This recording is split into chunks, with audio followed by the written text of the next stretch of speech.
മലയാള സിനിമയിൽ അടുത്ത കാലത്തായി ക്രൈം ത്രില്ലറുകളുടെ ഒരു പ്രവാഹം തന്നെ നാം കണ്ടു.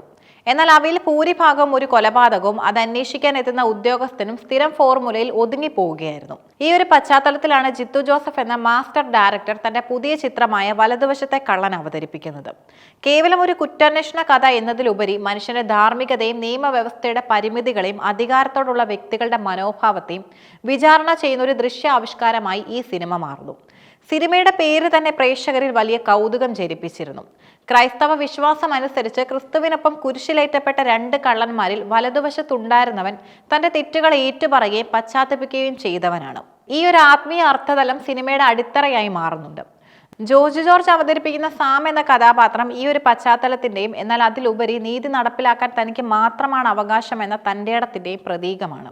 ജോൺ എഫ് കെന്നഡിയുടെ വിഖ്യാതമായ ഉദ്ധാരണിയിലൂടെ കഥയുടെ പ്രത്യയശാസ്ത്രപരമായ തലം ട്രെയിലറിൽ തന്നെ വ്യക്തമായി ജിത്തു ജോസഫും സിനിമയുടെ ആഘാതവും നിലനിർത്തുന്നുണ്ട്.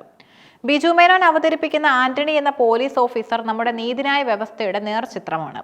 നിയമത്തിനുള്ളിൽ നിന്ന് മാത്രം പ്രവർത്തിക്കാൻ ആഗ്രഹിക്കുന്ന, തെളിവുകൾക്ക് വേണ്ടി ദാഹിക്കുന്ന ഒരു ഉദ്യോഗസ്ഥൻ. ആരെങ്കിലും എന്തെങ്കിലും പറഞ്ഞുകൊണ്ട് മാത്രം അത് തെളിവായി മാറുമോ എന്ന ആന്റണിയുടെ ചോദ്യം ഇന്ത്യൻ നിയമവ്യവസ്ഥ നേരിടുന്ന ഏറ്റവും വലിയ വെല്ലുവിളിയാണ്. സത്യം അറിയാമെങ്കിലും അത് തെളിയിക്കാൻ കഴിയാത്ത ഉദ്യോഗസ്ഥന്റെ നിസ്സഹായത ബിജു മേനോൻ തന്റെ അഭിനയത്തിലൂടെ ഉജ്ജ്വലമായി ആവിഷ്കരിച്ചിട്ടുണ്ട്. നേരെ മറുഭാഗത്ത് ജോർജ് ജോർജിന്റെ സാമിനെ കാണാം. അധികാരം എന്നത് പദവിയല്ല, മറിച്ച് മനസ്സിന്റെ ഉറപ്പാണെന്ന് സാം വിശ്വസിക്കുന്നു. ശിക്ഷിക്കാനും കരുണ കാണിക്കാനുമുള്ള അവകാശം എനിക്ക് മാത്രമാണെന്ന് പ്രഖ്യാപിക്കുമ്പോൾ ഭരണഘടനാപരമായ നിയമത്തിനപ്പുറം സ്വന്തം മനസ്സാക്ഷിയുടെ കോടതിയിൽ നീതി നടപ്പിലാക്കുന്ന ഒരു വ്യക്തിയെ നാം കാണുന്നു. ഇവർ രണ്ടുപേരും തമ്മിലുള്ള കൊമ്പുകോർക്കലുകളും സിനിമയുടെ പിരിമുറുക്കം വർദ്ധിപ്പിക്കുന്നുണ്ട്. ജിത്തു ജോസഫ് എന്ന സംവിധായകൻ പ്രേക്ഷകരുടെ ആകാംക്ഷ നിലനിർത്തുന്നതിൽ എത്രമാത്രം വിദഗ്ധനാണെന്ന് ഈ സിനിമ ഒരിക്കൽ കൂടി തെളിയിക്കുന്നു. അദ്ദേഹം സാധാരണ ചെയ്യുന്നത് പോലെ ഒരു ത്രില്ലറിൽ നിന്നും മാറി ഇതൊരു സോഷ്യോ സൈക്കോളജിക്കൽ ത്രില്ലറായിട്ടാണ് അനുഭവപ്പെടുന്നത്.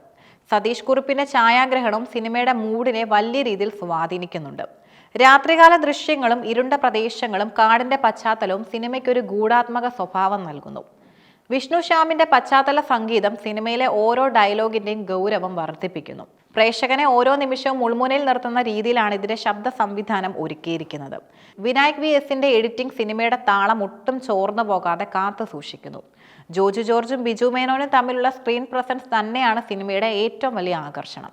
പക്വതയാർന്ന അഭിനയത്തിലൂടെ ബിജു മേനോൻ ആന്റണിയെ അനശ്വരമാക്കുമ്പോൾ ഗാംഭീര്യമുള്ള ശബ്ദവും ലുക്കിലൂടെ ജോർജ് ജോർജ് സാം എന്ന കഥാപാത്രത്തിന് ഒരു നിഗൂഢ പരിവേഷം നൽകുന്നു. ഇവർക്ക് പുറമെ ഇർഷാദ് അലി, മനോജ് KU, KR ഗോകുൽ തുടങ്ങിയവരും തങ്ങളുടെ വേഷങ്ങൾ മനോഹരമാക്കി. ഓരോ കഥാപാത്രത്തിനും അവരുടേതായ കൃത്യമായ ലക്ഷ്യബോധവും നിഗൂഢതയും കൊണ്ടുവരാൻ തിരക്കഥാകൃത്തായ ഡിനു തോമസിനും സാധിച്ചിട്ടുണ്ട്. വലതുവശത്തെ കള്ളൻ കേവലം ഒരു പോലീസും കള്ളനും തമ്മിലുള്ള പോരാട്ടമല്ല, അത് നീതിയെക്കുറിച്ചുള്ള രണ്ട് വ്യത്യസ്ത കാഴ്ചപ്പാടുകളുടെ ഏറ്റുമുട്ടലാണ്. നിയമം വഴങ്ങാത്തയിടത്ത് സ്വന്തം നീതി നടപ്പിലാക്കാൻ ശ്രമിക്കുമ്പോൾ ശരിയാണോ അതോ പരിമിതികൾക്കിടയിലും നിയമത്തെ മുറുകെ പിടിക്കുന്നവർ ശരിയാണോ എന്ന വലിയ ചോദ്യം സിനിമാ പ്രേക്ഷകർക്ക് മുന്നിലേക്ക് എത്തുന്നു. ചിത്രത്തിന്റെ ഫസ്റ്റ് ഹാഫ് അവസാനിക്കുന്നത് തന്നെ വലിയൊരു സസ്പെൻസിലാണ് എന്നത് പ്രേക്ഷകരുടെ ആദ്യ പ്രതികരണങ്ങൾ സൂചിപ്പിക്കുന്നുണ്ട്. ബിജു മേനോന്റെ കരിയറിലെ ഏറ്റവും മികച്ച പോലീസ് വേഷങ്ങളിൽ ഒന്നായി ആന്റണിയെയും ജോജുവിന്റെയും മികച്ച വേഷങ്ങളിൽ ഒന്നായി സാമിനെയും ഇതിൽ അടയാളപ്പെടുത്താം. ഷാജി നടേശൻ നിർമ്മിച്ച ഈ ചിത്രം ഗുഡ്വിൽ എന്റർടൈൻമെന്റ്സ് ആണ് ഡിസ്ട്രിബ്യൂട്ട് ചെയ്യുന്നത്. വലിയ ക്യാൻവാസിൽ തന്നെയാണ് ചിത്രം വിഭാവനം ചെയ്തിരിക്കുന്നത്.